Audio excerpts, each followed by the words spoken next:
Hi, I'm Duncan, and this is my artifact for today. It's a picture of a little Curie, which was basically a mobile platform for X-rays and X-ray operations during World War One that Marie Curie organized and eventually allowed to use during that war, and it saved countless lives.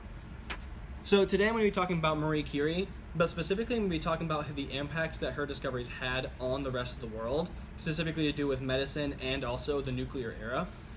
And to start off with, Marie Curie was actually originally known as Maria Skłodowska, and she was born in Poland. The main constraint that she experienced while she was in Poland was not due to her parents or to society at the time, because her parents actually encouraged and taught her to do stuff, but instead it was actually from the Russian government that actually took control of Poland at the time. I actually did previously Catherine the Great and how she took over Poland. Well, Marie Curie suffered because of this. And so, because of the Russian government taking over Poland and controlling Poland at the time, Marie Curie is unable to pursue a higher education, so she eventually ended up going to Paris to pursue her degree. And she actually got a degree both in physics and double majored in mathematics as well. Eventually, while she was writing her thesis for her PhD, she discovered the elements known as radium and polonium. Polonium was actually named after her homeland of Poland. Ironically, polonium is a very short-lived element, much like Poland was at the time.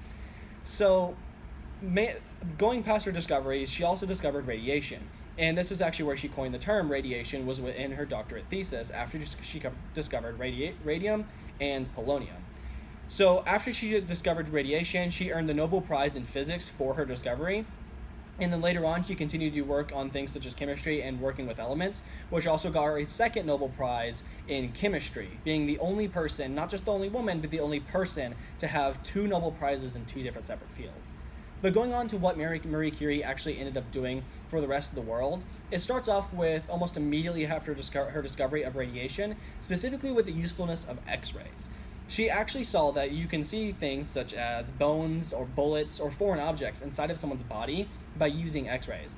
So what she did when World War I started was she actually got a bunch of rich people to donate either their cars, vans, trucks, things like that to the war effort, and she turned them into mobile X-ray platforms known as little Curies, as was shown in my artifact. These little Curies actually allowed for these medical stations to be very, very close to the battlefield, which allowed not only for very quick response times for these people and for the soldiers, but it also allowed doctors to be able to extract things such as shrapnel and bullets from actual wounds without doing as much damage as they normally would trying to guess and check where the bullet was.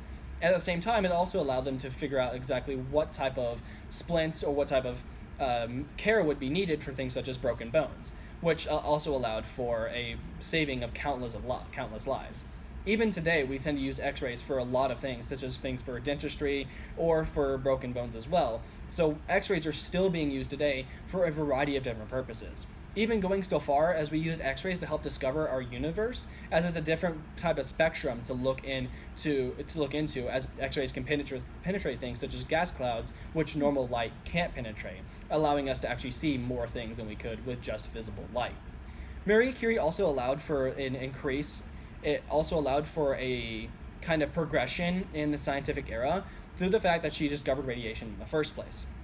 By discovering radiation, the interest was actually sparked in the discovery of what radiation can do for the rest of the people. And this eventually led to the discovery of things such as nuclear energy and how actual nuclear bonds can be broken in atoms. Because with the discovery of radiation, Marie Curie also proved that atoms are not indivisible as they were thought to be beforehand, which led to the eventual idea that, hey, if we can split these atoms, why don't we try and split them to create things like energy? And this eventually led to the development of nuclear weapons, and reason why we actually managed to drop nuclear weapons on Hiroshima and Nagasaki, and also led to the Cold War. This development of splitting atoms also led to the idea that we can maybe use it for energy, leading to nuclear fission reactors that we tend to use quite a bit.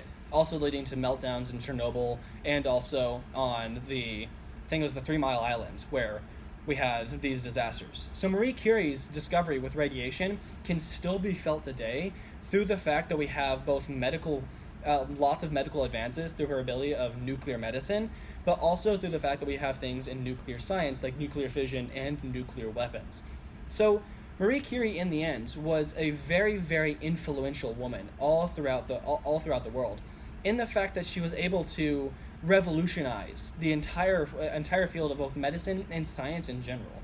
And it's gone way beyond her simple, selfless act of trying to help soldiers in the war, but it led to other developments in medicine, such as not just x rays, but nuclear therapy, and even ways of treating cancer today, where we kind of fight fire with fire by using radiation to kill cancer cells.